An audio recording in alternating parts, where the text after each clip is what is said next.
Peace and power, family. I hope, you know what I'm saying, your day is beautiful. I hope you're feeling good energy. I hope you feel like you're getting in order. You know what I mean? Don't get too head heavy. Just allow yourself just to get reoriented, man. The more you just let it flow, the more you're going to just start, choosing up, man, because you have to. You know what I'm saying? Order over chaos. I want to follow up right quick with, some of the drop I did with the Moor Treaty, as well as some of the Egyptian drop that we just did with the sinking of Egypt. Just a couple like real quick videos, like 1 minute, 3 minute joints. And then I got to follow up with some good vibration from that Queen Smiles, man. So let's get to it. This is a real quick drop. Real quick drop. But I love to y'all, man. Peace to y'all. Hope your day is beautiful. And, you know what I'm saying? I'm just in love with, growing every day. You know what I'm saying? Taking the L's I gotta take. I've taken a lot of L's, man. But that resilience, man, from getting up every time. When your enemy looks across the ring at you, and it's the 12th round, and they've done everything to knock you out. They've abandoned you, betrayed you, left you for dead, left you in the lion's den. And you got back up every time, man. By the 12th round, they got to be looking at you like, how are you still standing? How you doing it? And all you can do is say, hey, hey, hey. All that is, baby. I am that I am. That's all I am. That's all I can be. Man. So cheers to you. Cheers to me. I'm King Drop. If this is your first video, I'm not crazy. I promise you. Relatively speaking, you know what I'm saying? So that's my disclaimer. Let's get to it. So this is a video from good brother, great brother, man, the Moorish American 720. This brother got nothing but drop, you know what I'm saying? And again, I'm building with my brother, so we're trying to put together a thesis, you know what I'm saying? So I hope everyone can relax and just surf that wave with me. And I appreciate everyone for the patience as I continue to grow with you. So let's get it, man. Enough of the mushy stuff. Let's get it. Excuse me for a second as I sitiate. Get it. All right. We good. Let me get my full screen on. You know what I'm saying? For your viewing pleasure. Oh, that ain't it. Here we go. All right, let's do it, man. This is quick. I think this is a 1 minute joint. And they're just describing what is the Moorish shield. You know what I'm saying? So, the brother's just, dropping a drop. And I just want to continue to grow off of that, you know what I'm saying, and apply it to the last video if you haven't checked it out with the whole treaty, Moorish treaty. What was it called? You know what it was called. But it should be right before this video. So check those out first. This is a part 1 and a part 2. Dropping the treaty with Zelia SL, and of course the Corporation of the United States. You know what I'm saying? And we're just dropping that drop. Everybody got their own opinions. Is it cool to do a treaty? Is it cool? You know what I'm saying? I'm from the school of thought, just because my father raised me this way, is that you just don't do deals with the devil. What's yours is yours. You ride, you die. You stick together. It is what it is. It's real simple. Obviously treaties got to be done sometimes, for some form of salvation. But where we come from, man, it's just that we only see one form as adequate. You know what I'm saying? One form of salvation that's adequate, and that's being saved from the invasion itself, not just letting us get a little piece of ours back while our brothers are enslaved. But we got our tribe, we got our piece, we got our chunk. Brother just dropped a comment, he said, if you can't identify, you can identify as a Moor, but you can't identify as Judah. You can't prove you're Judah. And I'm like, that's the fucking point. Why do you gotta prove anything to anybody? They know this is your land. They know who the Negroes are. You hear the Alabama governor saying, oh, these are my Aboriginals. Oh, yeah, these are your Indians. Talking slick. And then coming out apologizing for calling the black people of Alabama Aboriginals. Well, they are Aboriginals. So if you want to identify as Moor, you want to identify as what you want to identify with, but what do you got to prove to anybody? I'm not saying go fight the UN. I'm not saying go try to get recognized by Massa. Massa, please, can you please identify me as Judah? Here's my paperwork to prove I'm Judah. You came and slaughtered 300 million of my family. Here's a piece of paper to prove I'm Judah. Come on. Ain't nobody thinking like that. I ain't picking on you. That's why I'm not saying your name. But love to you. I just want to get out of that mentality. We got to walk out the cities. Do it on your own. Do it together. Find a group. Get together. Do the research and go. No one has to lead you anywhere. You know where to go. You do your research. And if you're upset with somebody else's research, don't come over here hating on our good time, hating on our community, hating on our unity. This is a classroom, and we are connecting the dots. We are enjoying the process of mathematical thought and being truly conscious above the vibrational layer that has kept us into a slave vibration with pyramids and artificial harmonics and artificial acoustics on a natural earth. We are natural beings. We don't need unnatural acoustics. Either you're natural or you're not. You know what I mean? So we about to get to this, man. This is, again, Moorish American 720. Go check them out. Subscribe to the King. And again, these kings got so much drop on so much, you know what I'm saying, nationalization and legal information and all kind of things, you know what I'm saying? But I'm not talking about making no deals, man.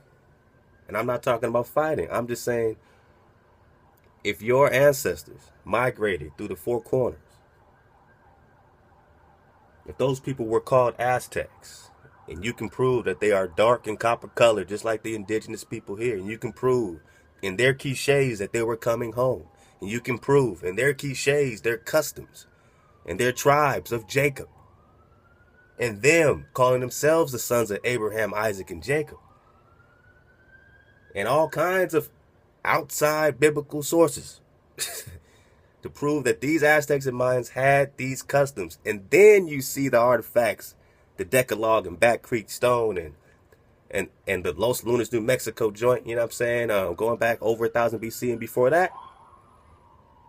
Then you see all that matching that migration. So you got the artifacts in stone, you got the people, you got their cliches, and that's not even that's without touching King James anything.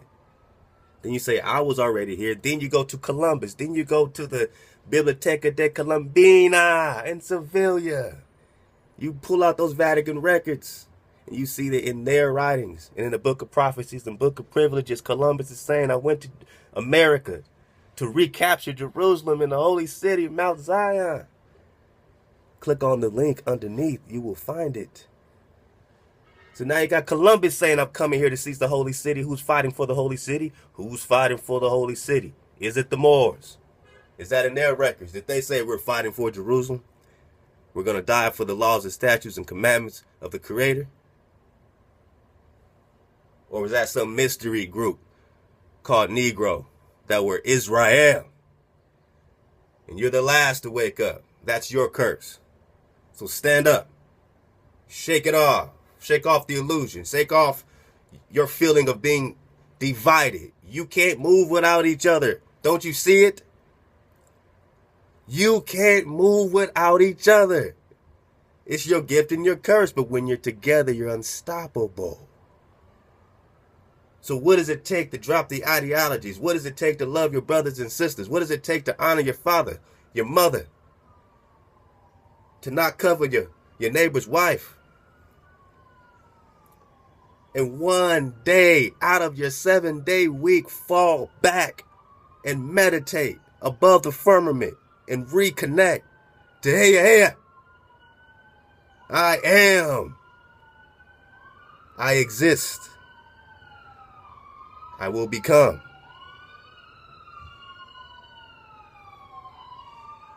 Man, I love those sirens because it's what's really going on.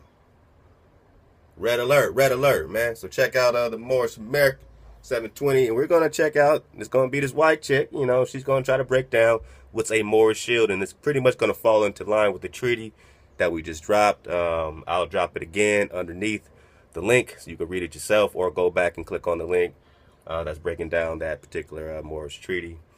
The transfer, I believe it's called the transfer of inheritance. So click on that joint. All right, check it out.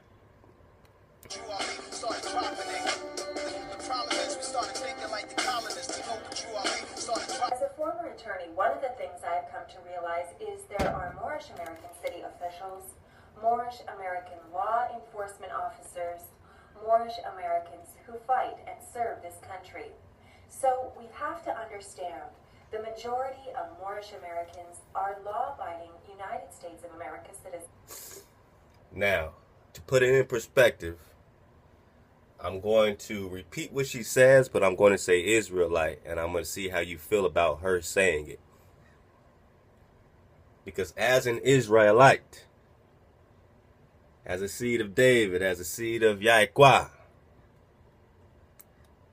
you should feel a certain way about someone else petting you, having to pet you, and say, they're such good people, we work together, they're the nice ones, they're law-abiding citizens, look at our relationship with them.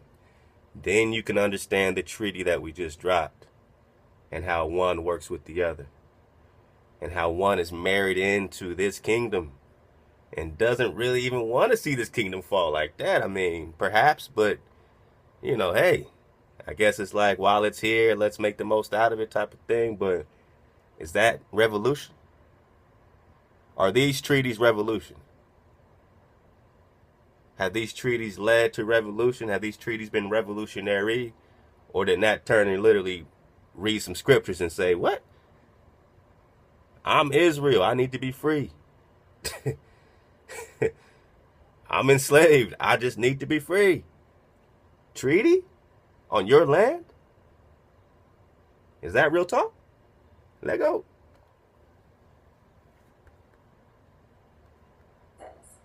With the protection under the Constitution to practice religion as they see fit. In 2010, President Obama signed on to the right. Let me just get it from the top. Many Moorish Americans are indigenous to America. Okay, this is only 1 minute, so that was pretty much the whole thing. So we're getting it from the top.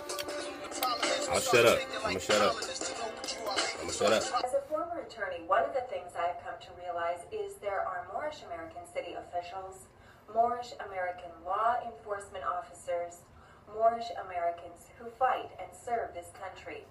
So we have to understand the majority of Moorish Americans are law-abiding United States of America citizens, with the protection under the Constitution to practice religion as they see fit. In 2010, President Obama signed on to the rights of indigenous people. Many Moorish Americans are indigenous to America. So what Moorish Shield does is it helps to notify law enforcement magistrates and judges about Moorish Americans. Going into 2015 to 2016, we will continue to work with government and city officials, as well as the Secretary of State office, to assure that all Moorish Americans' rights are protected. Well, what do you think? Be honest. Don't you hold back nothing. Let's watch it again. It's so short, we could just keep watching this. Because you might feel different every time. First, you might have been like, damn, man, that's hella tight. They got a shield.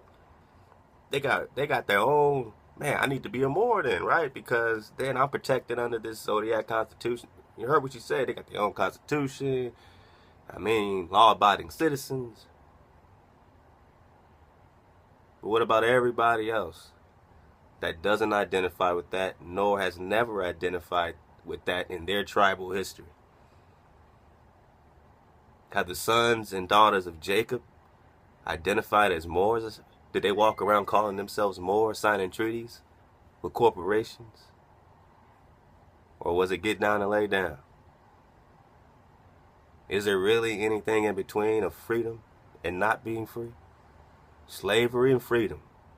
The treaties, I guess, are in between that, right? I just want you to search your heart, man, and let me know if that's real spill. Does that make sense as a solution today? And if you were back then and you signed a treaty and you cool, Your people cool, but your brothers and sisters ain't cool. How are you cool? I put it like this. Real simple. If you my brother, I don't care what you call yourself. I see you going down with you. Or I'm a piece of shit, and I ain't shit. You see me going down, you don't go down with me, you ain't shit. I'm going to yell at to you as I'm going down. You ain't shit. You feel me? So that's just a microcosm. Let's kind of expand it. So as a group, you sign a treaty, but your brothers, your melanated brothers and sisters, have it bad or even worse now because of the treaty. You're not fighting with them because you got your separate thing. So now what happens to the rest of us? I'll wait. Do you come back for us too? With your magic treaty? With your magic wand? Or does the suffering increase now because we're not united as melanated people? Don't we cease to be united as melanated people when we have this person breaking down the Moorish shield? Patting someone on the back, saying how nice they are? How much this makes sense? How, man, under this, you're protected under the Constitution, right? That was the treaty with the corporation. With Zelia SL. Okay, so I'm going to watch it this time, and I'm just going to stop and say Israelite so we see how we feel about that.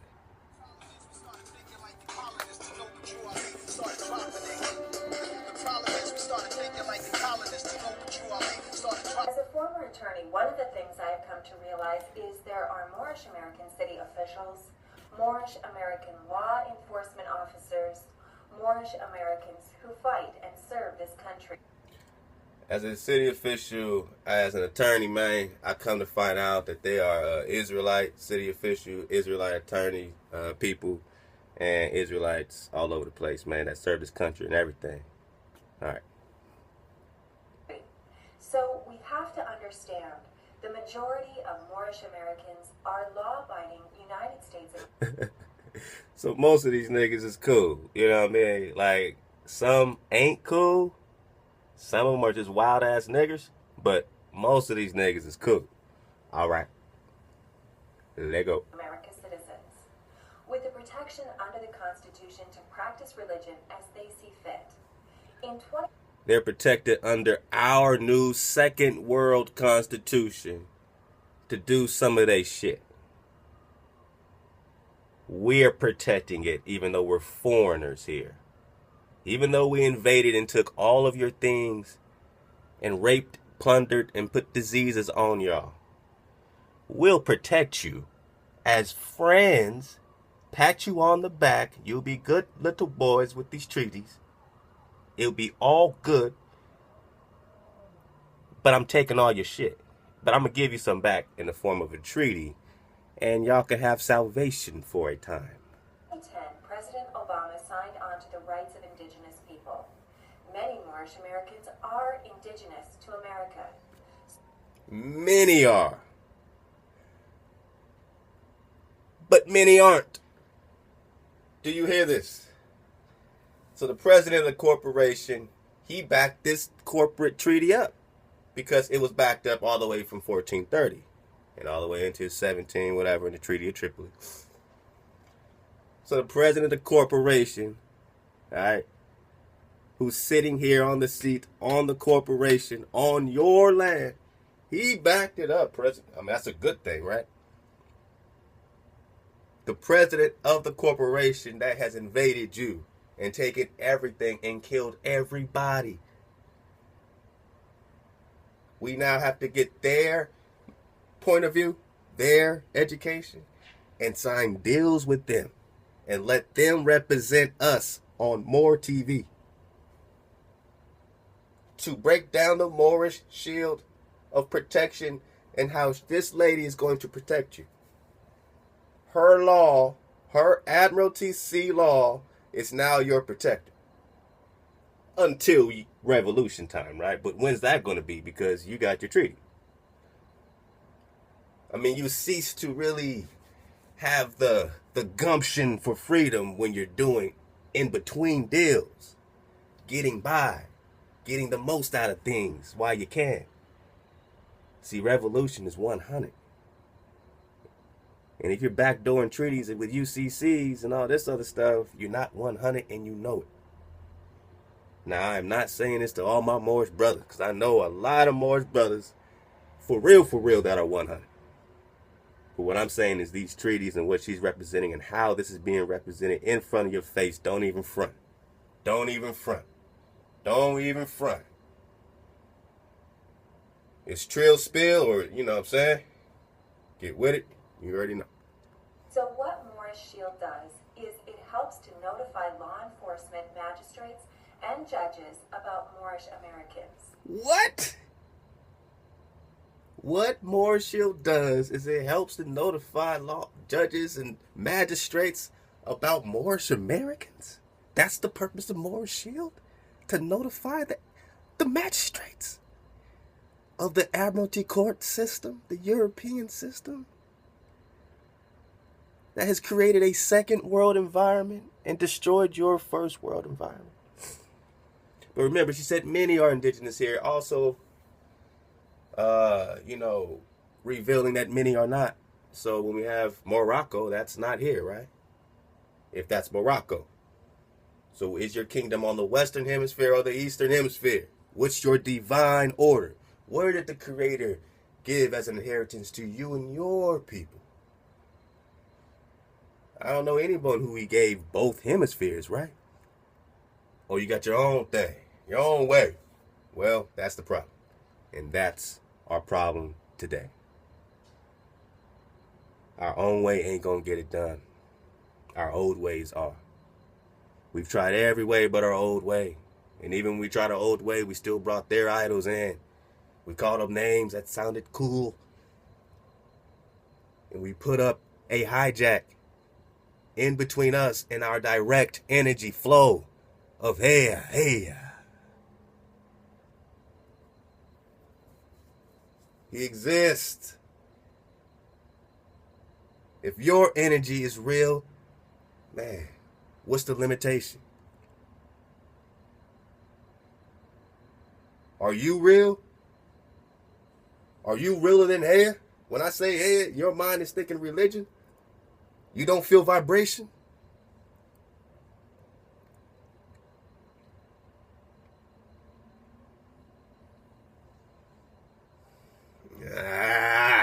Going into 2015 to 2016, we will continue to work with government and city officials, as well as the Secretary of State office, to assure that all Moorish Americans' rights are protected.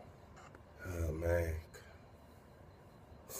So that they're the protector. So the Moorish Shield is the European protecting these indigenous melanated people who are apparently indigenous here and there, according to her.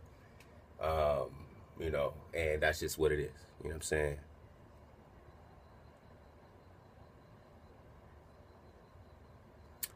And if we don't get our heads together real quick, if we don't get order together real quick, if we don't start respecting each other and our land and our territory and stop acting like everything is yours, because you identify with a title, everything's yours. But what about the Creator? What about the 12 tribes? That's a myth. But in this transfer of inheritance that you can click on, it says Zelia SL. Underneath it says Moabite. Moabite? Well, surely the Moabites were attached to the hips of Israel. You find Moab always connected to the hip wherever you find Israel, right? Oh, but this is their heritage, their treaty, their land. Do you see the Confederacy against you? You are the last melanated family to wake up. Everyone has claimed theirs. Everyone is taking yours. And you're the last ones waking up like, man, show is empty around here. Everything's gone and taken. And the Most High says, I'm going to remind you that you're rich. Now you tell me why they haven't found Montezuma's gold in Utah. So check him out. And again, everything 100 is love. You know what I mean? I'm not with this chick representing my brothers and sisters, and I don't think they would be too. I don't think she should be representing the Moorish shield, breaking it down as a shield that is her protection of the magistrates and how all this stuff, you know what I'm saying? Look, hold up, man. I'm about to get the chucking. Chucking this thing, man. All right, man. Feel me, family. There ain't 2 ways about it. There ain't 3 ways about it. There ain't 4 ways about it. There ain't 5 ways about it. How do you get free? Does a treaty free you, or does it kind of like stall you for a minute, kind of let you keep a little peace? But then, you know, the same thing, the treaties, we got, you know, they got family on reservations. They got their treaties, right? But what's happening to them right now? Everybody that signed treaties with these people have suffered. Some of them are suffering because of the treaties. We have to start getting off this romanticizing that our family was like, oh, on point, man. If they were on point, you wouldn't be in this situation. This is a growth process. So we can't go back and say, oh, well, you know what I'm saying, my grandfather this, or my clan mother's this, or this chief this, you know what I'm saying? Okay, you know, I got it. You know family that's a chief, or you know family that's connected to, but were they connected back to Torah? And if they weren't connected to Torah, was that because they were of another group of people? See, when you research like we're researching, you're going to find, man, this order is ancient. It's not about the Bible. It's not about the Old Testament. It's not about what you call or what we call Torah. This order, this priesthood, this energy that we're talking about is ancient, man. The Most High's energy, this priesthood we're a part of. Everybody got their order and their priesthood, right? You're a part of a very special priesthood.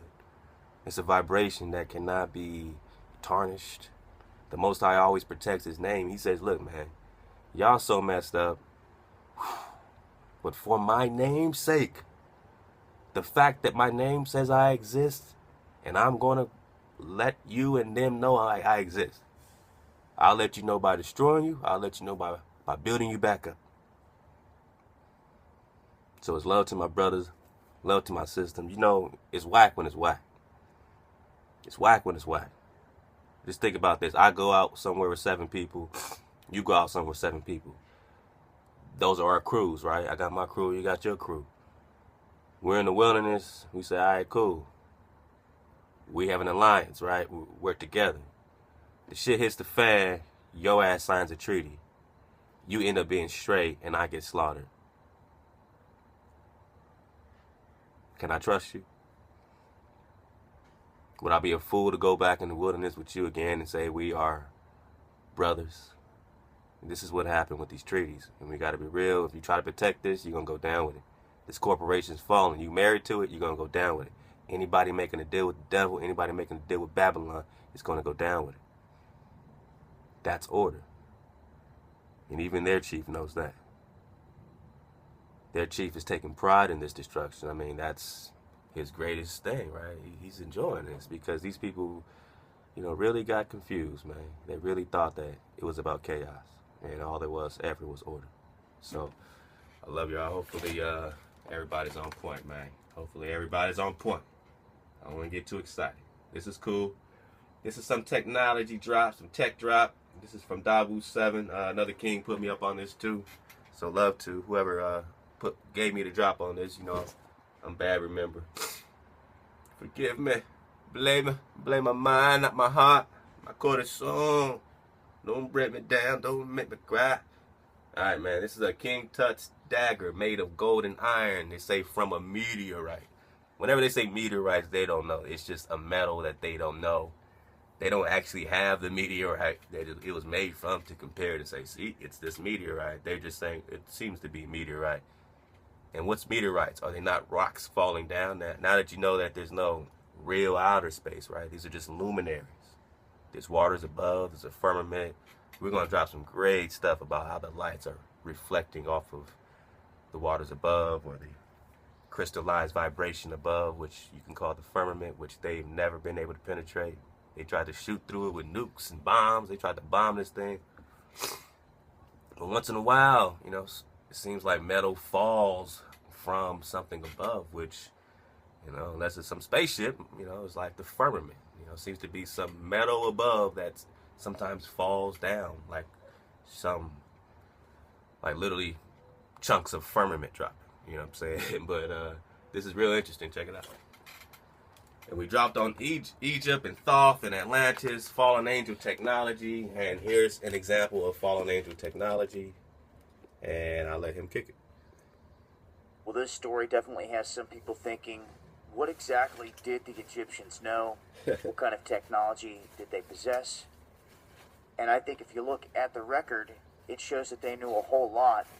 And of course, the Smithsonian and many other people, anyone that digs up any mummy, any artifact, they're going to wisp it away to where you're never going to see it again. And they're only going to tell you what they want you to hear. Now, right out the gate, they argued that the metal used for this blade could have very well been made of meteor. It could have been. Meteorite. Could have been. Iron that's mixed within it. Could have been. Now, of course, this did not go along with what the mainstream would want all the sheep to think out there. Mm-hmm. They wouldn't want them to know any of this stuff. Get the wheels turning too much. So really, this is a mystery metal. They said it could have been made of meteorite, so they don't know if it was meteorite or not, which makes it a mystery metal, something foreign to the earth. This is fallen angel technology. This is a dagger made of some metal that they have no clue what it is. Do you understand? This is all the most purest gold, of course, right? Come on. But what this does show is that they were very much aware that this meteorite had been hitting the earth and that they could use it. Now, back in this time frame, you were going to be hard-pressed to find many objects that were made out of these types of materials. They state that the Egyptians labeled them hard to work with and only used them in ceremonial tools or in a ceremony type. Now, why, from whatever source he's getting this from, why would the Egyptians, you got to think about what he just said. Let's back it up a tad, and I want us to ponder this for a brief second in this classroom. And remember, this is our classroom, so protect the vibration, protect the frequency. You see some static in here, we're going to drop them off, man. We're working together, all right? Protect the frequency. It's a beautiful thing. They state that the Egyptians labeled them hard to work with and only used them in ceremonial tools. Okay. So why would the Egyptians label these tools hard to work with and only use them in ceremonial activities, rituals? Let's just think about that together.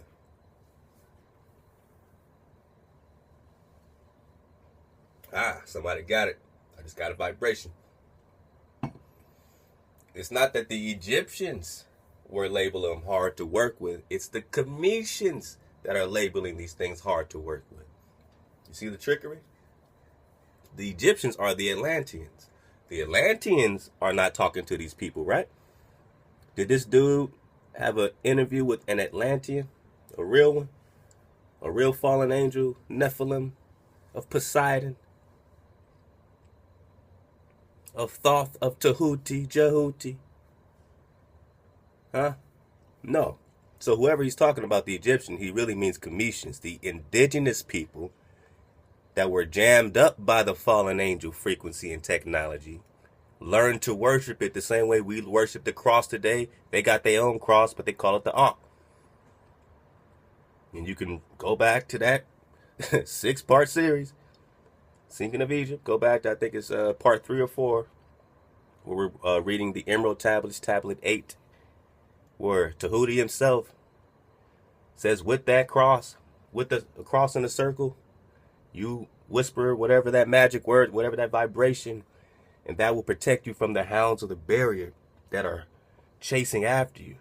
If you get near the firmament, near the vibration, when you're going through your, outer body process, when you're going through your celestial walk, if you go anywhere near the firmament, and those hounds start doing that bell crying coming after you, said they only come after you in angles. So they have to move in circles and circular patterns that, are unknown to man, that have no angles, or whatever he said, you know what I'm saying? But once they get back to their body, they need that they got to breathe through it or say some word through it to make sure those hounds don't follow them back to their body, because if they do, they would take their soul. Read the Emerald Tablets, chapter 8. Go back to that video. They would take their soul, man, until Judgment Day. No more spacewalks for you. Who's the hounds of the barrier? What are they protecting? These are the angels of the Most High, protecting anybody from coming near your house, your temple. But what do you do with your temple? I don't care about the Sabbath. I ain't no Israel. I'm just a Christian. I just believe in Christ. Christ is coming, not them. I mean, Christ said he coming though. I know the Old Testament say that you know what I'm saying, the Lord is coming, but over here that says Jesus is Lord. You see the hijack? You see where your energy went? Down the drain. Just like 440 hertz, just like these pyramids, just like this fallen angel technology of this mystery metal. Or in a ceremony type of event. And they're saying that the one that you see here was by Tut's right leg. It had the golden sheath over top, but it is a mixture of the iron and meteorite. Now this has other people thinking, well, they must have known a lot more than what they're saying. Well, that's pretty obvious at this point to me. Yeah. But other people are going to say that they had a lot more technology and there was a lot more to this than just coming across a chunk of meteorite and then making one knife out of it. But regardless, it did come from space. And if you go back and you look at the terminology on this, the mineral is described as iron of the sky. Any questions? Iron of the sky. So these meteorites, or that are falling, these metals are really chunks of the firmament falling down. Now, are they falling down just by accident? Have they been hurled down in certain areas?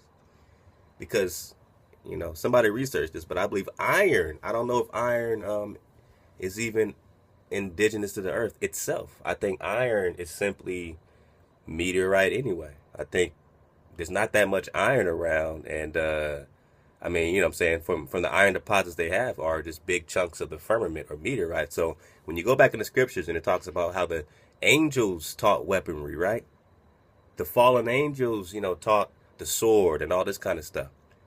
That's why all these, Gentile nations, were men of the sword, ruling by the sword.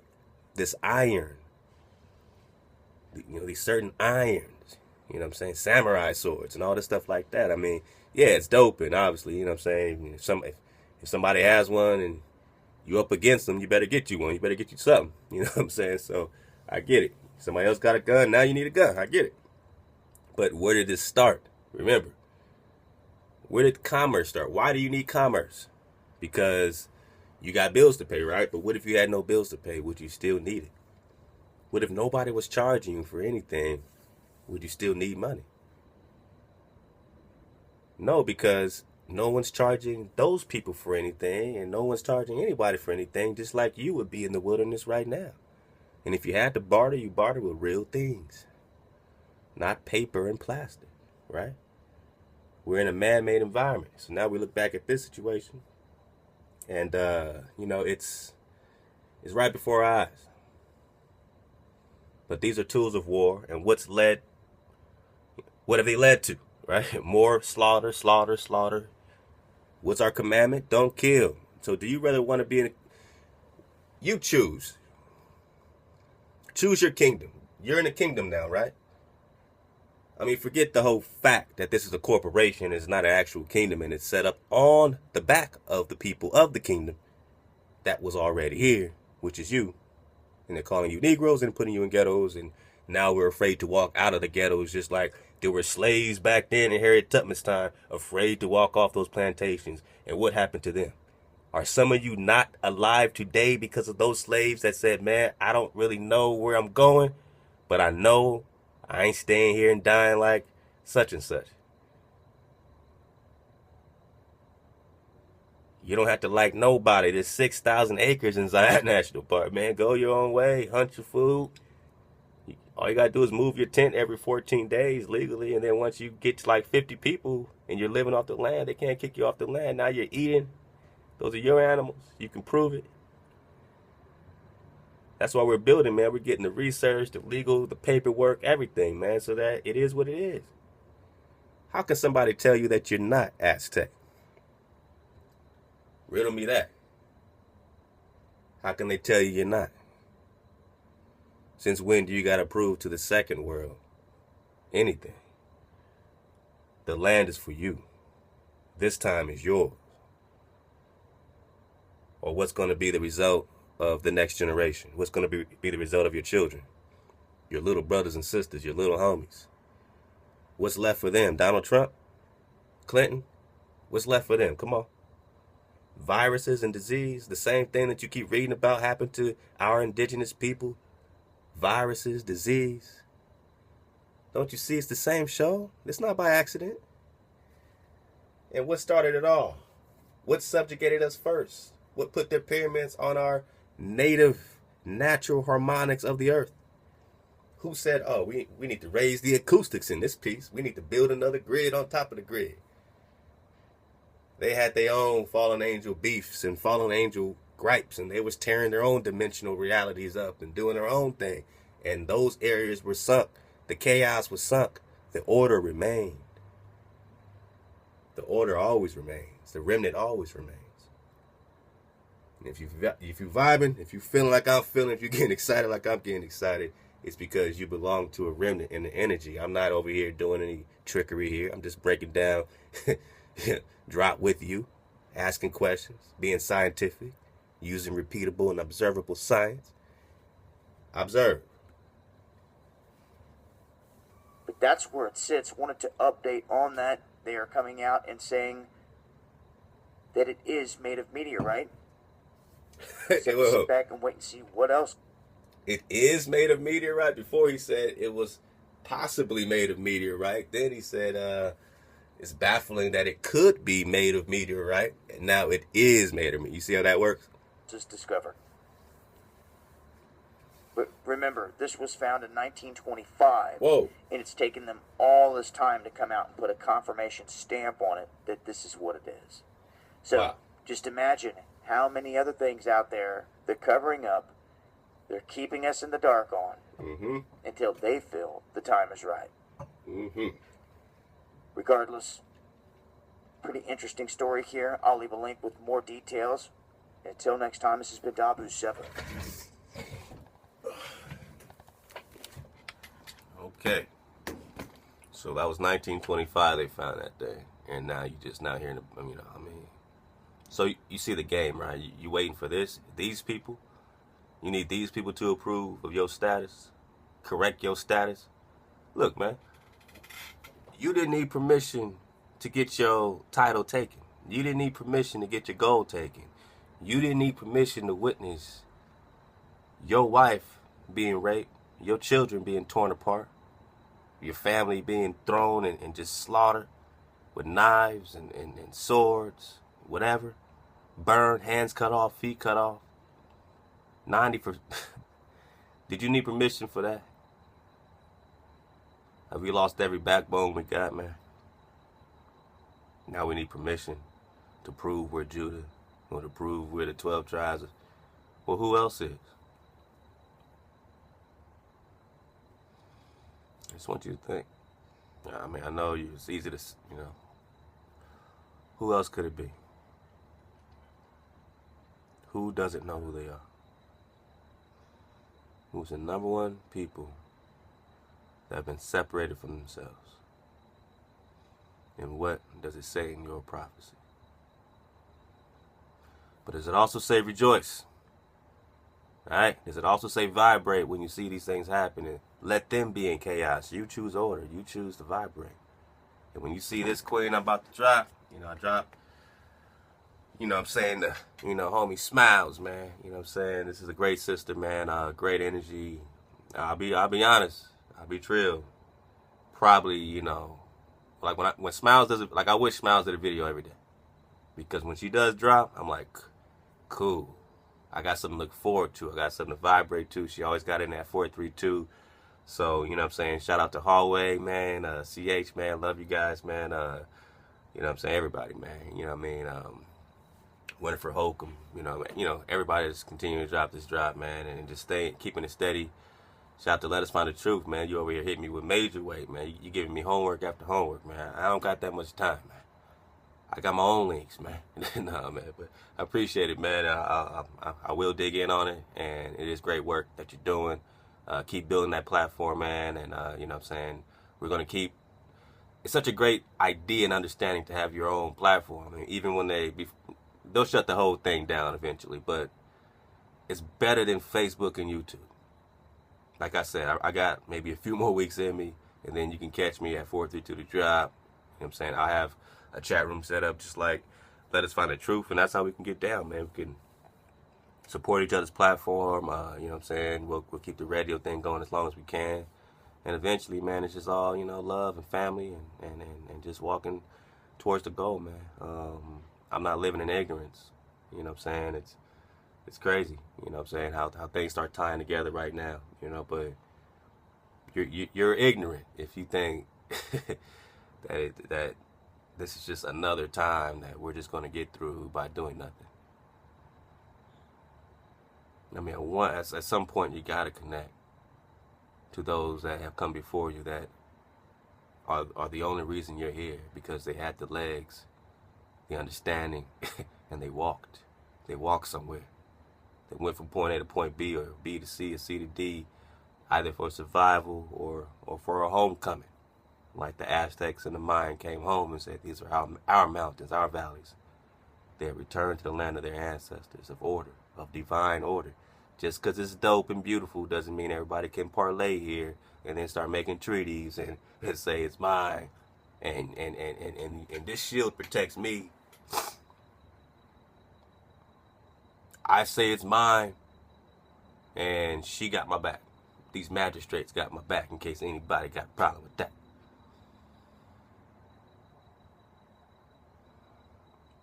It's not yours if you can't defend it. It's not yours if you can't protect it. It's not yours if you ain't growing on it.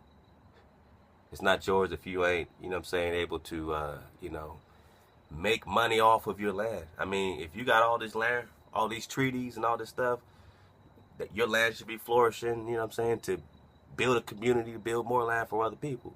Come back and get your people at some point. But these treaties have been signed since 1430, man. Look at our situation. Look at our hoods. Look at our neighborhoods. Look at our fight in the street. Now we got our Moorish brothers and our Israelite brothers and our Commission brothers and whoever else, whatever percentage arguing in the street. But these treaties were signed, right? What's the result? What's the result of all these treaties? But what would have been the result if we stuck together? What's the result of unity? What's the result of the separation? What happened when we separated and did individual treaties? And the families that did no treaties were slaughtered because their brothers and sisters were no longer available because they got a treaty. Do you know what would have happened if we were united? Can you really get behind a treaty today? Can you really get behind those actions today? When you can honestly say, if we were united, if no one sold no one out, I'm not talking about just the Moorish stuff, I'm talking about all the so-called natives and all these other treaties that got You know what I'm saying? You know, the Moors got kicked off of their land by so-called other natives. You know what I'm saying? I mean, everything happened to everybody, so I'm not just picking on that. I'm just using those because we were talking about that. That's just the context of the classroom right now. No stones, no slights, just truth, just honesty, just building, just frequency, vibration. So on that vibration, let's get the smiles, and we will make our dismount. Love to this sister. Please keep it. You know, I don't know how much time you got, but I want like at least one a day, man. Give me one a day, man. Just make it 2 minutes, man. Man. Love the smile. She's dope. Can't wait for the next beat. I think Smiles is going to be my DJ, you know what I mean? So, all right, Smiles, look, I'm coming out with an EP. You know, I'm just going to, you know, have a good time. So, I need some beats, man. Wherever you find it, let me know, man. I just need some instrumentals. Give me 10 of them. Shoot them to my Dropbox. Let me know. And then I'm going to drop this EP. And I'm, you know, yeah. You're producing it. Let's go. Let's go. Smiles is my producer. Come on. All right, this is Smiles. Leaving the belly of the beast. The link will be on here. Everybody subscribe to this beautiful sister, this beautiful queen, man. True spirit, truly lovely, truly wonderful. Enjoy. Matter of fact, you can't enjoy it because I just finished enjoying it, so I need to back it up. That's proof that I just finished watching it for like the 7th time in a row. Smiling and crying like a grown ass. You know, softy. Don't make me a softy.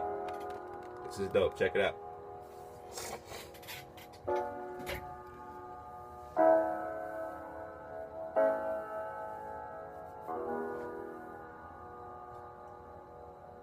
Hi, it's Madison, aka Smiles, and this video would just be me.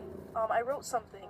I just call it my honest thoughts about leaving the belly of the beast, and you know, I kind of express myself and what I feel and things of that nature. And yeah, it's just I already pre-wrote it because I stutter, I slip up on my words a lot when I do it naturally. So yeah, I just hope you can vibe with me and hear me out, and I hope you enjoy this video and the scenery and stuff. At around 4 a.m. in the morning, I once again found myself thinking about what it would be like to be out of the cities, to finally be gone and truly on my journey to righteousness with others. This step is really important to me. I had a rough beginning in my life. A lot of mistakes were made during childhood. I was troubled and angry as a child, and this was making myself and everyone around me miserable. As I come into truth, I think of how amazing it would be to spend the rest of my life making up for my mistakes by truly becoming righteous and living righteously for the rest of my life. I would love to do this. Matter of fact, I need to do this, and this is my goal. I was thinking about this video where a man named Rod explained a dream that he believed was given to him by the Creator, and it was of Judgment Day. I was so moved by his description of his dream, and I was so terrified that it made my eyes swell with tears. Rod seemed like a good guy, and I know you shouldn't judge a book by its cover, but he really seemed overall decent. Yet he told us that the Most High had bad things to say, pointing out his wrongdoings and the things that he could have did better. Not to mention that prior to Rod's judgment, thousands upon thousands had been thrown into the scorching hot portal of hell.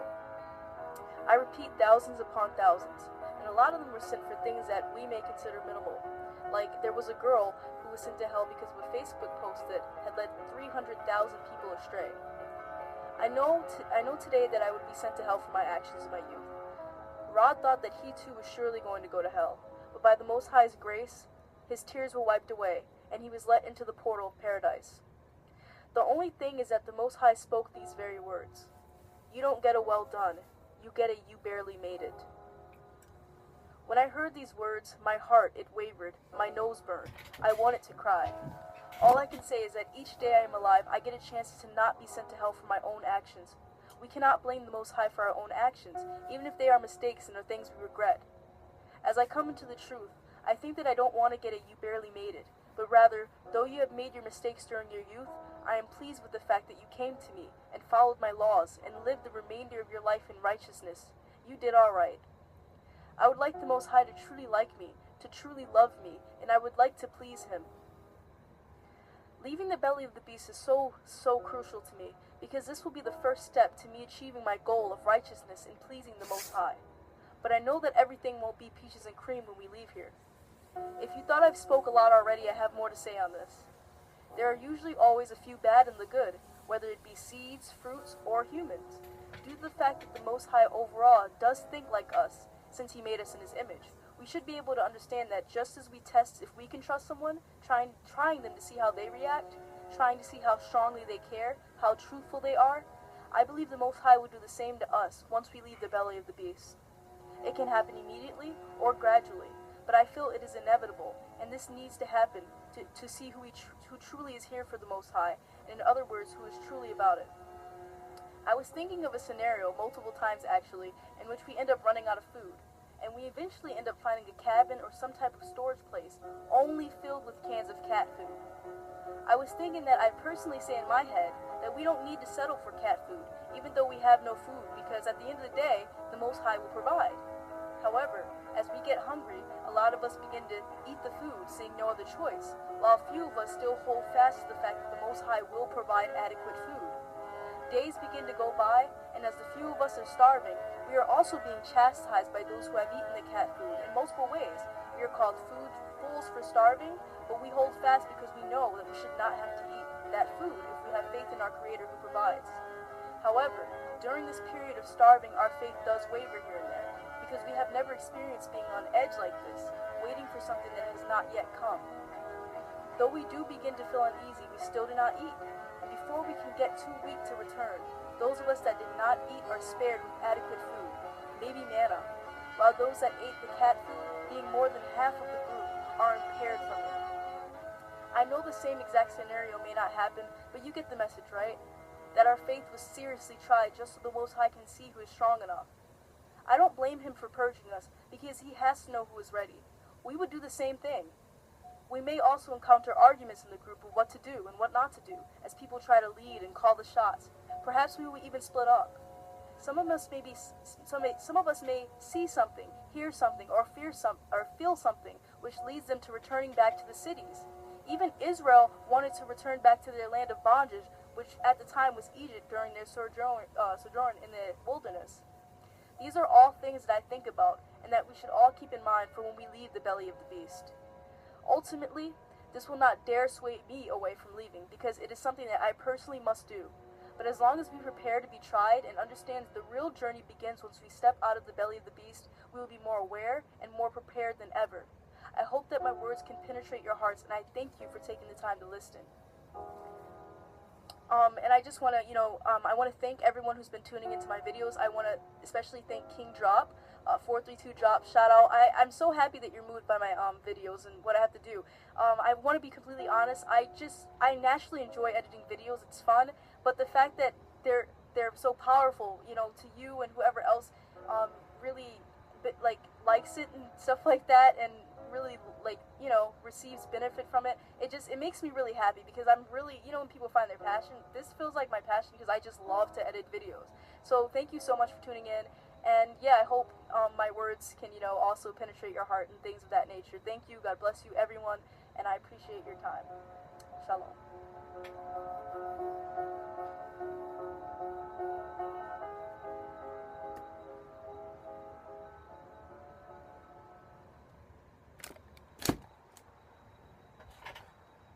Love to you, sister.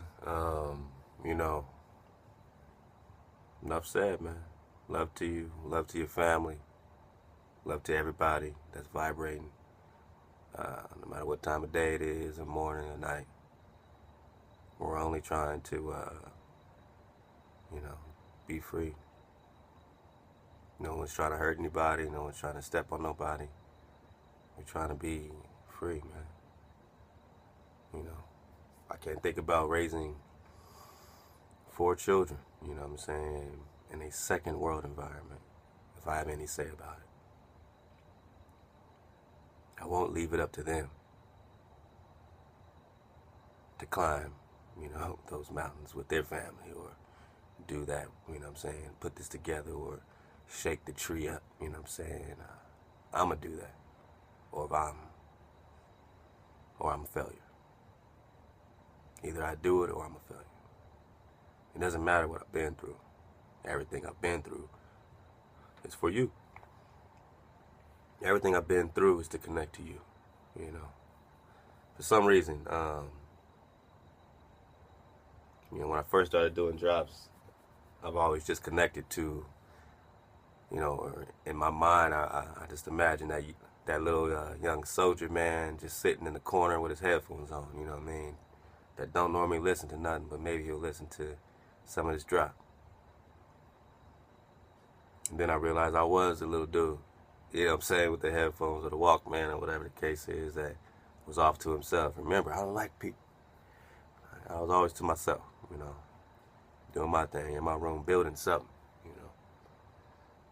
So now here we are, building together, you know what I'm saying, and we can all put all the BS aside for freedom, right? I mean, look, you could do anything, I can do anything we want to do. We all got these talents, you know. I could apply all this to just the industry, right? Just trying to get music to celebrities and 432, 432 radio. Or I can get your land back, get my land back. All my talent is going into getting our land back. If you do the same, we can do it. I love you. Stay up, suit up, choose up.